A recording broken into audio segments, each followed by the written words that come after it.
हाँ स्टूडेंट्स, आज हम लोग modern concept of quality control production technology 2 में जो अगला टॉपिक है वो हम पढ़ेंगे प्रोसेस कंट्रोल। इसके पहले के जो टॉपिक्स थे उसमें हम लोगों ने दो इम्पॉर्टेंट फिलॉसफी देखा था। पहला जो इम्पॉर्टेंट फिलॉसफी था वो ये था कि हम लोगों के पास do it right first time, यानी पहले बार में ही सही कार्य करना, और just in time JIT technology था, जिसमें दोनों का मेन ऑब्जेक्टिव यही था कि हम जो है अपने मैन्युफैक्चरिंग प्रोडक्ट्स की जो है डिफेक्टिव को कम करें, यानी जीरो डिफेक्ट कॉन्सेप्ट के तरफ हम ज़्यादा अचीवमेंट करें।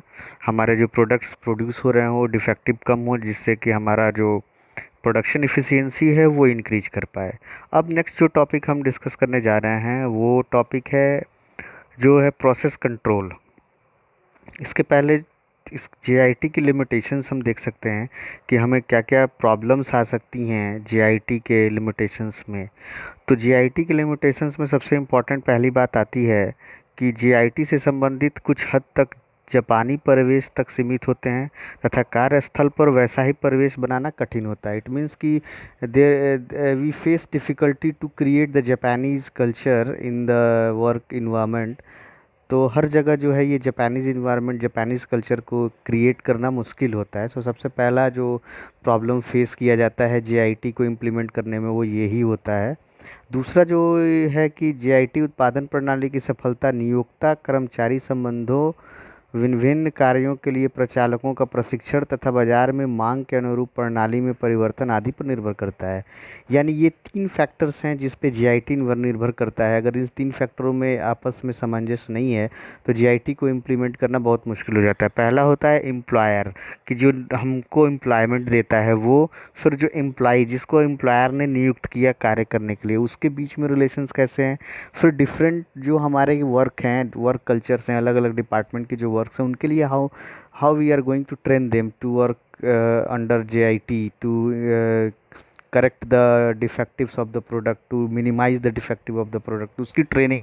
और बाज़ार में अपने प्रोडक्ट की कितनी डिमांड है, व्हाट इज़ द डिमांड, और उस डिमांड के according the desire customer satisfaction, we can say indirectly customer satisfaction, की कस्टमर सेटिस्फैक्शन इज़ देयर, तो उसके according according to the customer desire we have to change in our system. हमें अपने जो प्रणाली है, जो सिस्टम जो हम फॉलो कर रहे हैं अपनी कंपनी में, तो उस कंपनी में हमें ये चीज़ देखना पड़ेगा कि हम कैसे अपने डिज़ायर, कस्टमर के डिज़ायर को हम चेंज कर पा रहे हैं। तीसरा है कि इंडिविजुअल ऑटोनॉमी, जो व्यक्तित्व स्वायत्ता है, किस जो साइकिल टाइम है और श्रमिक की मांग डिमांड के अनुरूप तुरंत ही बदलाव करना पड़ता है।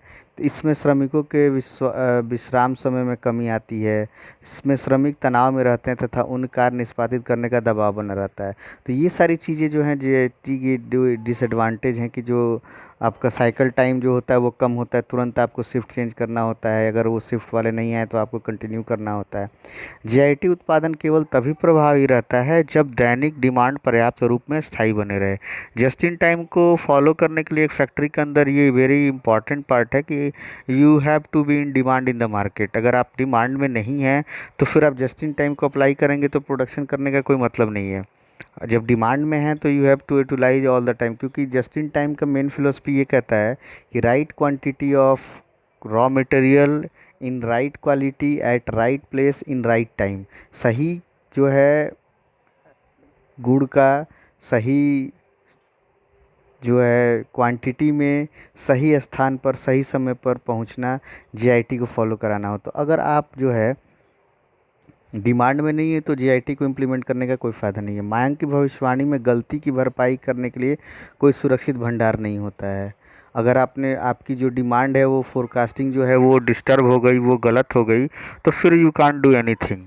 फिर जो है नेक्स्ट है कि जो है प्रोसेस कंट्रोल हम कैसे करते हैं। आधुनिक जस्ट इन टाइम जो है JIT जो है वो विभिन्न मैन्युफैक्चरिंग सिस्टम में प्रक्रम नियंत्रण का उद्देश्य जो होता है, प्रोसेस कंट्रोल का भी उद्देश्य वही है कि दोषयुक्त उत्पादों का उत्पादन हो सके। इसके लिए उनके कारणों को खोजना, उनका निराकरण करना होता है। मेन जो ऑब्जेक्टिव है प्रोसेस कंट्रोल में, जो मेन जो एलिमेंट जो रोल प्ले करता है प्रोसेस को कंट्रोल करने के लिए, उसमें दो इम्पॉर्टेंट चीज़ है कि हमें डिफेक्टिव कहाँ से प्रोड्यूस हो रहा है, उस डिफेक्टिव के प्रोड्यूस होने के कॉज को खोजना, to find out the cause of defects in the manufacturing process and how to overcome that defects. और उन जो जो कमी हमें मिल के नज़र में आई, जो कमी हमें लगी कि हाँ यहाँ से डिफेक्टिव प्रोड्यूस हो रहा है, उसको तत्कालिक जो है उसको व्यवस्थित करना, उसको तत्कालिक जो है हमें क्या करना पड़ेगा, उसको तुरंत चेंज करना पड़ेगा ताकि जो डिफेक्ट आ रही थी उसकी समस्या समाप्त हो जाए। यदि किसी एक निश्चित उत्पादन प्रक्रम द्वारा विनिर्मित उत्पाद के समूह में कुछ उत्पादों को चयन करने करके उनकी गुणवत्ता अभिलक्षणों जैसे लंबाई, व्यास, मोटाई आदि का मापन किया जाए और उनकी वास्तविक बीमारियों के अनुसार वर्गीकृत किया जाए, फिर इनको टेबुलेट कर दिया। सपोज आपने कोई प्रोडक्ट बनाया, तो उस प्रोडक्ट को बनाया तो उसका एक स्टैंडर्ड था, एक लेंथ था, एक ब्रेड था, एक हाइट थी, एक ऊंचाई चौड़ाई और वहाँ जो है आपका लंबाई था। तो उस लंबाई हर एक प्रोडक्ट का एक आप टेबुलेशन कर दें और उन टेबुलेशन के अकॉर्डिंग बढ़ते हुए घटते हुए क्रम में आप उसकी एक फ्रीक्वेंसी डिस्ट्रीब्यूशन कर्व बना दें। फ्रीक्वेंसी डिस्ट्रीब्यूशन कर्व जब बनाएंगे तो आपने एक लॉट में से 20 सैंपल्स निकाले और उनकी जो है बीमाओं को नापा और एक फ्रीक्वेंसी डिस्ट्रीब्यूशन कर्व आपने बनाया। अगर वो नॉर्मल कर्व आता है कि इट मीन्स कि the products are as per the standards, products are as per the requirement of the standard और डिज़ायर ऑफ द कस्टमर, तो वो आपको जो है हम क्या कर सकते हैं, नॉर्मल कर्व आने पर हम ये समझ सकते हैं कि हमारी जो त्रुटियां हैं वो कम हैं, यानी जो हमारे कारण हैं वो जो डिफेक्टिव प्रोडक्ट्स की जो संख्या है वो कम है, और इसे हम स्टैटिस्टिकल कंट्रोल मेथड भी कहते हैं। जीरो डिफेक्ट विधि एक सतत प्रतिबद्धता है जो सभी प्रकार की बर्बादी वेस्ट को समाप्त करने के प्रयास करती है। यानी zero defect is a technology which which is stubborn to which commit to reduce the wastage of the raw material, wastage of the finished product and reduce the defective product। इस विधि में उत्पादन प्रक्रिया को अधिक से अधिक दोषहीन करने में सभी संभव सहायता मिलती है। यानी जो भी हम प्रोडक्ट को प्रोड्यूस कर रहे हैं तो जीरो डिफेक्ट कॉन्सेप्ट को अपनाने पर जो है हमें क्या मिलता है, हम अधिक से अधिक दोषहीन प्रोडक्ट को प्रोड्यूस करते हैं। यानी 100 नंबर ऑफ, सपोज कि एक किसी इंडस्ट्री का अगर कोई एक कंपोनेंट, हमने ऑटोमोबाइल इंडस्ट्री का केस स्टडी लिया और उसमें एक कंपोनेंट, एक नट को मैन्युफैक्चरिंग कर रहे हैं और नट का डाया जो है 6 mm के नट का डाया का हमने स्टैंडर्डाइजेशन फिक्स किया है, तो 5.9 and 6.2 is the tolerance given to the operator. तो हम ये मान सकते हैं कि इनके बीच में दो प्रोडक्ट्स मैन्युफैक्चर्ड होकर आ रहे हैं वो दोष रहित हैं। तो उसको ध्यान में रखने के लिए हमें जो है निरीक्षण करते रहना पड़ेगा, और निरीक्षण से ये पता लगा सकते हैं, हम बीच बीच में चेक करने से हम ये पता लगा सकते हैं कि जो हमारा मानकीकरण है, जो डिज़ायर है कस्टमर का, उस डिज़ायर के अकॉर्डिंग हम अपना वर्क कर पा रहे हैं या नहीं कर पा रहे हैं। दूसरी चीज़ ये होती है कि जब हम दोषयुक्त उत्पाद का विनिर्माण करने को की क्षमता को बना लेते हैं तो हम ऑलरेडी ये चीज़ समझ चुके होते हैं कि हमारी जो मैन्युफैक्चरिंग प्रोसेस है वो बिल्कुल हमारे मानकीकरण के अनुसार चल रही है, और उसको सतत बनाए रहने के लिए, उसको कंटिन्यूअसली उसको इम्प्रूव करते रहने के लिए, डेवलप करने के लिए हमें विभिन्न ट्रेनिंग्स कराने पड़ते हैं, उसकी निरीक्षण कराने पड़ते हैं, इंस्पेक्शन करते रहना पड़ता है कि जो हमारा एग्जिस्टिंग प्रोसेस है वो एग्जिस्टिंग प्रोसेस ऑलरेडी सही तरीके से कार्य कर पा रहा है कि नहीं कर पा रहा है। फिर हम जो है जीरो डिफेक्ट कॉन्सेप्ट की बात करेंगे कि जीरो डिफेक्ट की कॉन्सेप्ट होती क्या है।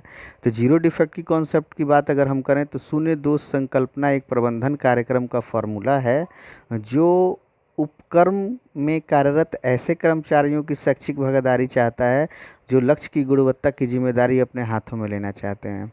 या हम ये कह सकते हैं कि जो हमारा जीरो डिफेक्ट कॉन्सेप्ट है वो एक इंडिविजुअल को सौंपा जाता है, उसकी जो जिम्मेदारी है वो एक इंडिविजुअल को सौंप दी जाती है ताकि उसे ये पता चले कि जो हमें जिम्मेदारी दी जा रही है उसकी जो निर्वहन है वो बिल्कुल ऑनेस्टी से करना पड़ेगा, बिकॉज ये एक उच्च स्तरीय त्रुटि रहित कार्य निष्पादन प्राप्त करने का तरीका है। Because this is the method of error free work to get the non defective products. तो इस प्रबंधन कार्य का सबसे बड़ा इम्पॉर्टेंट रोल प्ले करता है वो इंडिविजुअल जिसे ये कार्य सौंपा जाएगा। वो क्वालिटी कंट्रोल डिपार्टमेंट का जो हेड होगा, वो इस कार्य को सौंपा जाएगा। उनको ये बताया जाएगा कि ये जिम्मेदारी आपको दी जा रही है। तो उनके पास जो है सबसे इम्पॉर्टेंट बात ये आएगी कि ईपीडीसीए रूल को फॉलो करना है, do it right first time policy को फॉलो करना है। कि वो सबसे पहले रॉ मटेरियल को एवेल्युएट करेंगे। रॉ मटेरियल को एवेल्युएट करने के बाद वो क्या करेंगे, वो अपने तरीके से उसको प्लानिंग करेंगे। प्लानिंग करने के बाद उसको उस तरीके से एक्ट कराएंगे। फिर उसकी बीच बीच में चेकिंग करते रहेंगे।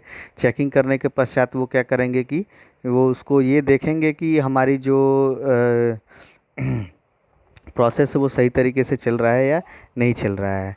तो उसमें एक zero defect concept is a formula for management program which seeks the voluntary participation of work people in undertaking personal responsibility for the quality of the task in hand. It is an approach to the problem of securing a high level of error free work performance. कहने का मतलब ये है कि zero defect का जो संकल्प है वो एक इंडिविजुअल पे डिपेंड करेगा, जो वर्क पर्सनल है उस पर डिपेंड करेगा कि वह इस रिस्पॉन्सिबिलिटी को एक लक्ष्य समझ के अपने जिम्मेदारी को हाथ में ले और वो उस जीरो डिफेक्ट के जो हमारे रूल्स हैं उसको फॉलो करे, स्ट्रिक्टली फॉलो करे, ताकि जो है हमारा जो त्रुटि रहित कार्य का निष्पादन हो वो अच्छे तरीके से हो पाए।